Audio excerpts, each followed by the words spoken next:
Welcome back. Today, we are really getting our hands dirty, diving into the numbers behind the market. We've got the equity trading stats, market performance figures for September 2025, plus a look at the year so far.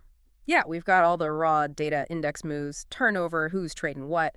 But, we want to go deeper than just the headlines. September looked good on the surface, index-wise, but what was really driving it? Was it solid? Was it sustainable? Let's see what the spreadsheets are telling us. Absolutely. It's a fascinating data set, actually. You can almost feel the market pulse across those 21 trading days in September. And I think we should, unpack the main story here. Yeah. The local market seemed to just shrug off everything else and do its own thing. Okay, let's start there. Section 1, market health. The indices definitely tell a positive story for September, don't they? They do. The main one, the All-Share Price Index, the ASPI, Hmm.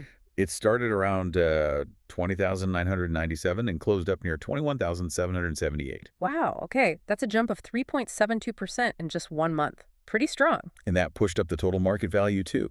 Market capitalization grew by 4.4% So from about 7.4 trillion rupees. to roughly 7.7 trillion. Yeah. A significant increase. It suggests, pretty widespread confidence building up. Okay, sounds like clear sailing, just bullish momentum. But this is when it gets interesting when you look at valuation, right? You'd expect PE ratios to climb with that kind of rally. That's what you typically see, yes. But here's the twist. Our sources show the market price to earnings ratio, the PE, it actually fell. Opened at 9.81, closed the month lower at 9.59. Fell by over 2%, while the index climbed nearly 4%. How? How does that work? That's the key question, isn't it? It points to the character of this rally. Two main possibilities here. First, maybe corporate earnings grew even faster than stock prices. That'd be a sign of real fundamental strength. Okay, profits outpacing the hype. That makes sense. Or the second possibility is that trading shifted heavily towards companies that already had low PE ratios, value stocks. So a flight to value, perhaps. Exactly. Either way, it suggests the September gains weren't just froth. They seem anchored in something more tangible, like value or strong earnings. That definitely reframes things. Now, what about the S&P SL20, the index tracking the big liquid stocks? Did they lead this charge? Not really, no. The S&P SL20's rise was much more modest, only 0.82%. Oh, okay. Less than 1% for the big guys. Which is a crucial piece of context. It tells you that the main index momentum, that strong 3.72% gain, wasn't driven by the blue chips. It came from mid-cap stocks, smaller companies, names outside that top 20 list. So the real action, the energy, was in the broader market, not necessarily the giant. Precisely. The big fish didn't move the needle much this month. Okay, let's shift to section 2, capital flow. Where did all the money come from for this? Because that kind of momentum needs fuel, right? The turnover numbers were huge. They really were. Total equity turnover for September hit nearly 149 billion rupees. Wow. And the daily average? Over 7 billion rupees a day, on average. That's a very active market. So who was doing all that buying and selling? That brings us to the foreign versus domestic picture. Right. And this is where the core tension lies. Foreign turnover was noticeable, about 12.6 billion rupees. But, and this is critical for, foreign investors were actually net sellers in September. Net sellers, while the market was climbing over 3%. Exactly. Significant net sellers. Total foreign sales were around 15 billion rupees. And purchases? Purchases were much lower, about 10.2 billion rupees. So that leaves a net outflow. Let's see. Yeah, about 4.8 billion rupees flowing out from foreign investors for the month. So a 4.8 billion left via foreign selling, but the market still went up. That means domestic investors must have stepped in big time. They absorbed all that selling and pushed prices higher. Absolutely spot on. This was fundamentally a locally powered rally. Local money absorbed the foreign selling and then some. Now, you mentioned the data breaks down foreign activity even more. It wasn't just one monolithic block of foreigners selling, was it? No, and this nuance is fascinating. We saw two completely different patterns. Foreign companies, typically the institutional, maybe longer-term money. Right, the big funds, strategic If investor. they're actually net buyers, showed some confidence, picking up a net total of over 2.2 billion rupees worth of stock. They seem to be sticking around and maybe seeing opportunities. Okay, so the institutions were buying, but the overall foreign number was negative. Because foreign individuals think retail investors may be more sensitive to short-term news or volatility, they were huge net sellers. They sold off a net amount over 7 billion rupees. Wow. Okay, so a real split there. Institutional foreign money saw value or stayed put, while individual foreign investors headed for the exits. It suggests very different strategies, doesn't it? Maybe smart money is staying focused long-term, while perhaps more risk-averse individuals continued pulling back. And does this pattern hold if we look at the whole year so far, January through September? It does. The year-to-date figures confirm this trend. Over those 9 months, the net foreign outflow was massive, over 27 billion rupees. 27 billion out. So September wasn't an anomaly.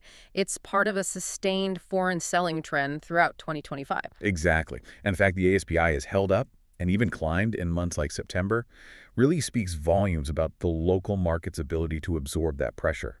It shows the depth of local liquidity and, well, confidence. That's a crucial point. Okay, section 3, sector spotlight. Where did all that local buying power go? If the big S&P 20 stocks weren't the main drivers, which sectors were? Well, first, just in terms of sheer size, the biggest sectors by market cap are still capital goods. That's about 1.23 trillion rupees in banks.